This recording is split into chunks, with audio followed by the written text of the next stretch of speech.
Les Gémeaux, j'espère que vous allez bien.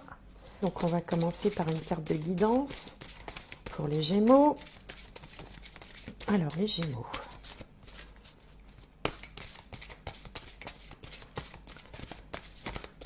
Allez. Hop. Alors. Bon, on va prendre la première qui est tombée, celle-ci. Grandir. Besoin de grandir par l'expérience, le rejet de la jeunesse perpétuelle. Alors c'est vrai que les Gémeaux, quand on dit jeunesse perpétuelle, je trouve que ça vous va bien.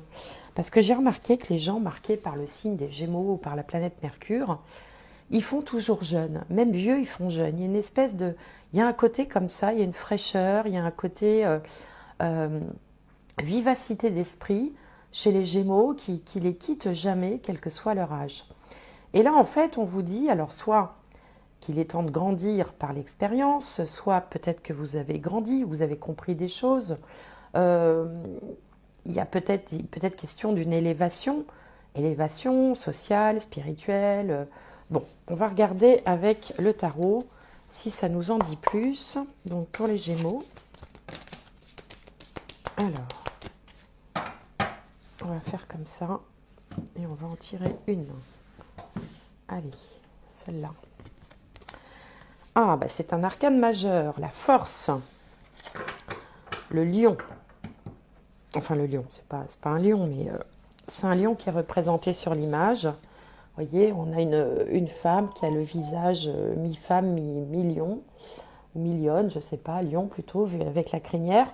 Donc cette carte, c'est la force. La force, c'est le courage, c'est la ténacité, c'est l'endurance, c'est le fait de ne pas se laisser faire. C'est peut-être aussi le fait d'avoir plus de... associé à la carte grandir à côté, de se sentir plus capable, plus à même d'affronter les difficultés, de se jeter dans l'arène. Hein. Il y a un côté comme ça, plein de courage et plein de force. Alors, on va regarder avec l'oracle du soleil.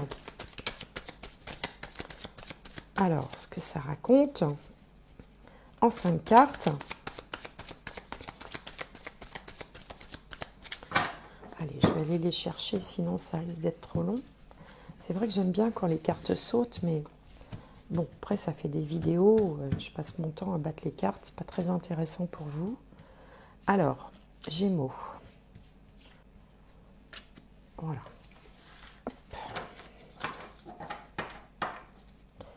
Alors, qu'est-ce qu'on a de beau? La négociation, Jupiter en balance. La domination, Mars en Sagittaire. La dispute, Mars en Cancer. La charité, Saturne en Cancer. Et l'égoïsme, Mars en Lion. Ok. Ce que je remarque tout de suite ici, c'est qu'on a 3 cartes de Mars. L'égoïsme, la domination, la dispute. Alors, c'est pas étonnant de trouver ça dans votre tirage en ce moment, puisque Mars est dans votre signe. Il est actuellement dans le signe des Gémeaux, à environ 8 degrés. Donc, alors, il faut être un petit peu attentif. Vous voyez, Mars, c'est la force, c'est le leader, c'est le chef. Ici, avec le lion, on pourrait effectivement associer ça au roi des animaux. Hein. On imagine bien un lion, hein. C'est pas un petit nounours. Hein. Donc ça vous donne effectivement du courage, du dynamisme, de l'entrain. Ça vous donne aussi peut-être un côté un petit peu plus belliqueux, voire agressif, hein, puisque en fait Mars est actuellement dans votre signe, donc il apporte cette énergie martienne à l'ensemble des Gémeaux. Et donc il faut faire attention à ne pas avoir une communication un peu trop directe, faire attention à garder quand même un peu de rondeur dans ce que l'on dit. Alors, vous avez également Jupiter qui fait un bel aspect à votre signe, surtout pour ceux qui sont du début du signe des Gémeaux. Et on retrouve ça ici, puisqu'on a une carte de Jupiter qui s'appelle la négociation, Jupiter en balance. Donc, en fait, ça vous donne du dynamisme, ça vous donne de l'optimisme, ça vous donne aussi une certaine confiance, peut-être. Alors, peut-être attention à ne pas avoir justement un excès de confiance, parce que là, vous êtes à un stade où vous vous sentez prêt. voyez, avec la carte grandir, on disait que peut-être une élévation était en train de s'opérer ou c'était déjà opéré dans les temps proches. Et donc là, vous avez envie, en fait, avec cette carte de la négociation, d'aller défendre une opinion, d'aller négocier, hein, tout simplement, d'aller essayer de parlementer, de persuader, de convaincre. Parce que Mars, Jupiter ici est en balance, et la balance, elle aime bien persuader, elle aime bien convaincre. Donc vous voilà parti peut-être pour essayer d'obtenir quelque chose ou de défendre une idée qui vous est chère, ou bien d'essayer de démontrer, de prouver, enfin de ramener en fait une partie adverse ou un interlocuteur à votre point de vue.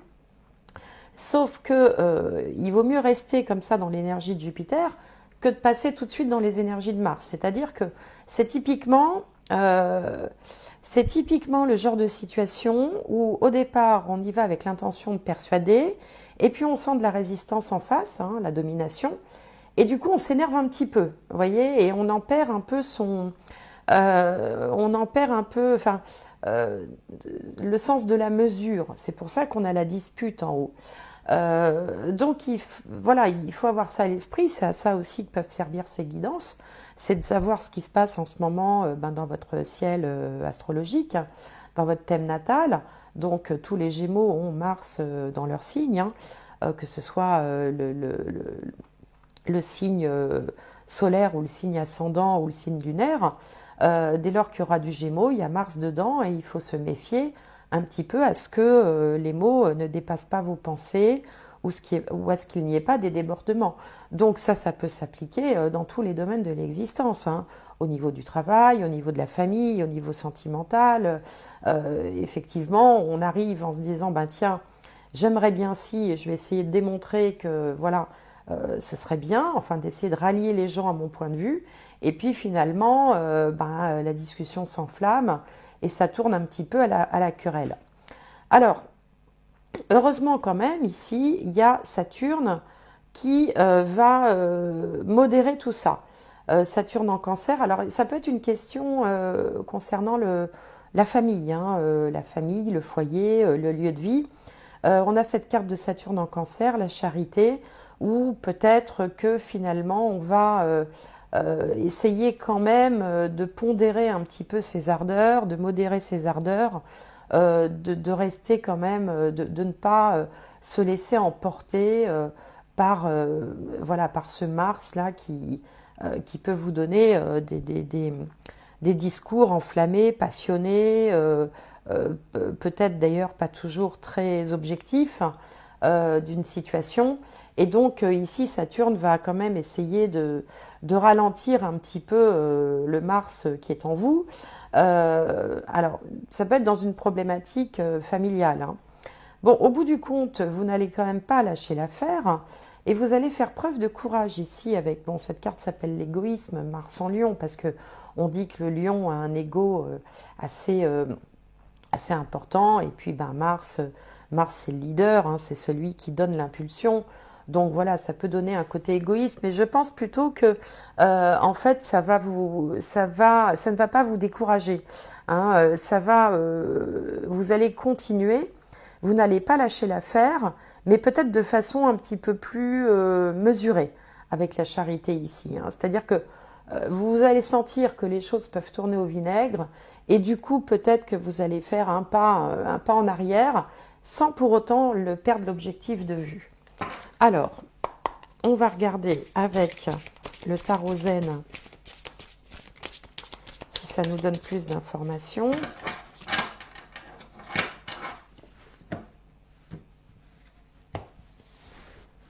Hop. Alors, qu'est-ce qu'on a sur la négociation, sur la domination, la dispute, en bas la charité, et au centre l'égoïsme. Alors, comment tout ça va évoluer?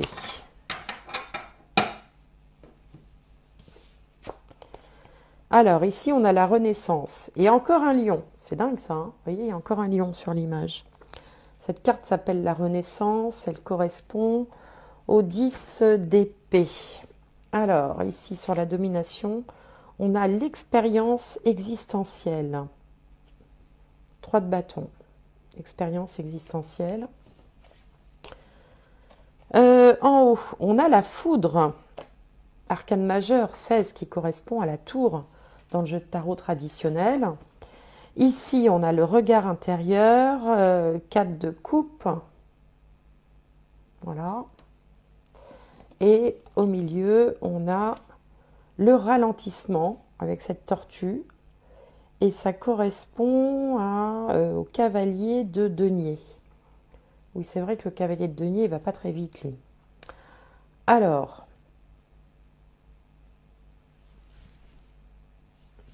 après cette prise de recul, ici, on vous sent prêt à tourner la page. Hein. Cette carte s'appelle la Renaissance. On vous sent prêt à entamer un nouveau chapitre.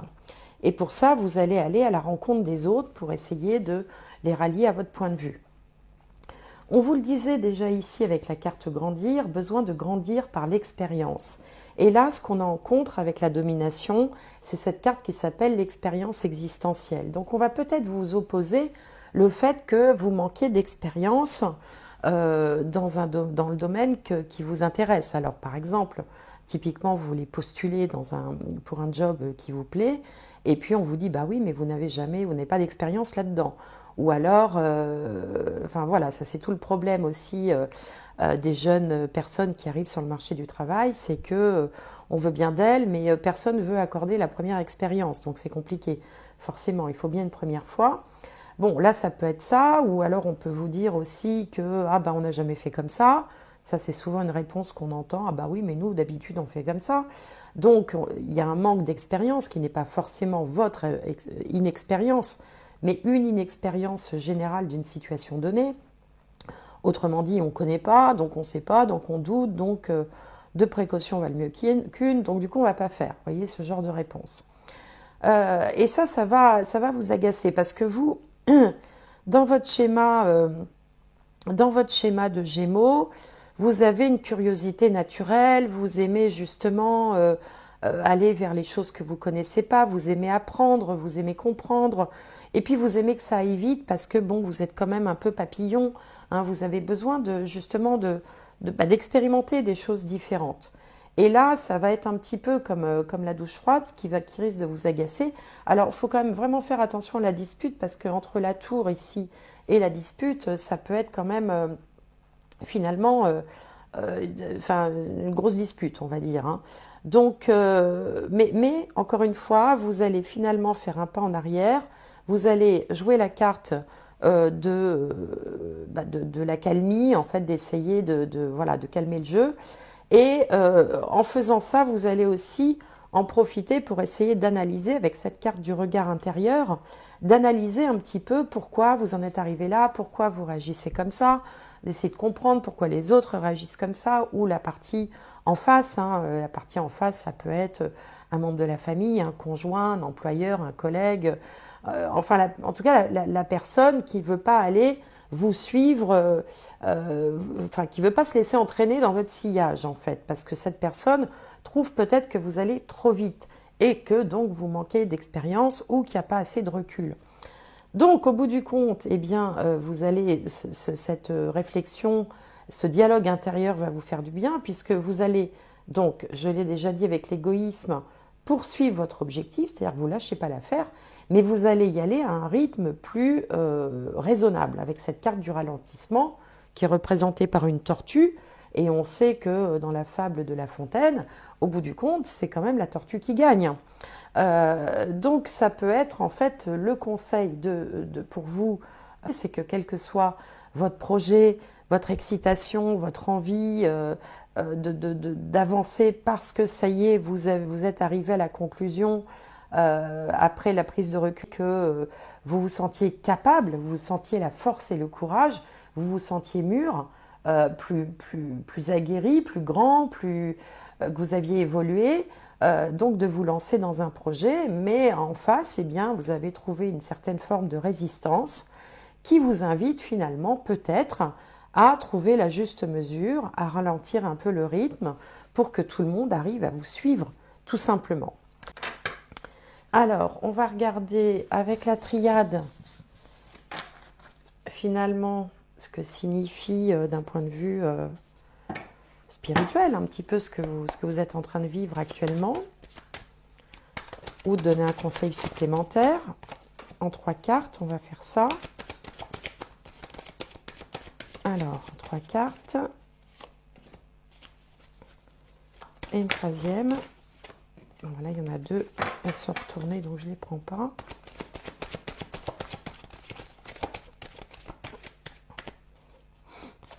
Voilà. La sagesse, la nécessité et le temps. Et ben voilà, en fait, vous êtes en train d'apprendre le côté raisonnable. Vous êtes en train de composer avec la nécessité, c'est-à-dire un côté impérieux de devoir ou vouloir faire quelque chose, mais en même temps d'y apporter une certaine sagesse et non pas uniquement la force, le courage et puis le côté très juvénile, très mobile, très curieux, vivace que vous avez dans votre ADN de Gémeaux. Là, on vous demande de justement, pour une personnalité aussi vive que vous, eh bien, de cultiver la patience, de cultiver, de comprendre que le temps, que parfois le temps est nécessaire, que le temps peut être un allié, qu'il est plus sage d'aller moins vite, en fait, hein, souvenez-vous la tortue. Voilà, c'est une petite leçon de vie donc que vous êtes en train de traverser, comme on en a tous et tout le temps, pour pouvoir grandir justement, puisqu'on est tous venus là pour expérimenter tout ce qu'il y a à expérimenter. Alors, un dernier message pour vous. Alors, pendant que je bats les cartes, je vous dis que, enfin je vous redis, je ne sais plus, que j'ai créé une petite chaîne toute petite qui s'appelle Un autre regard sur by Gwenola, où là je fais des tirages sur des sujets d'actualité, sur des sujets, des mystères, des secrets, enfin sur plein de choses différentes, des personnages célèbres aussi. Donc si vous voulez y aller, vous abonner, regarder une vidéo, mettre un petit like si ça vous plaît, eh bien ça aidera cette petite chaîne à grandir. Merci d'avance. Voilà, la force de conviction. Vous vous souvenez, on avait Jupiter, la négociation. Votre foi et votre force de conviction ont besoin de s'enraciner au plus profond de vous et tout devient possible. Vous voyez, il y a vraiment cette histoire de, finalement, vous avez peut-être voulu aller trop vite, aller plus vite que la musique, précipiter un petit peu les choses, alors qu'en fait, ici, on vous dit que la foi, donc le fait de croire, hein, d'avoir vraiment la certitude que vous allez mener ce projet à bien, cette certitude vraiment chevillée au fond de vous, la force de conviction aussi, ont besoin de s'enraciner. Voilà, il faut attendre que les choses aient un petit peu mûri, qu'elles se soient bien enracinées, et alors tout devient possible. Voilà ce que j'avais à vous dire, amis Gémeaux. J'espère que cette guidance vous aura apporté quelque chose. N'hésitez pas à mettre vos commentaires, ça me fait toujours plaisir. Ou un petit pouce, ou voilà, enfin bon. En tout cas, je vous souhaite tout plein de bonnes choses, vous allez y arriver. Et je vous dis à très bientôt.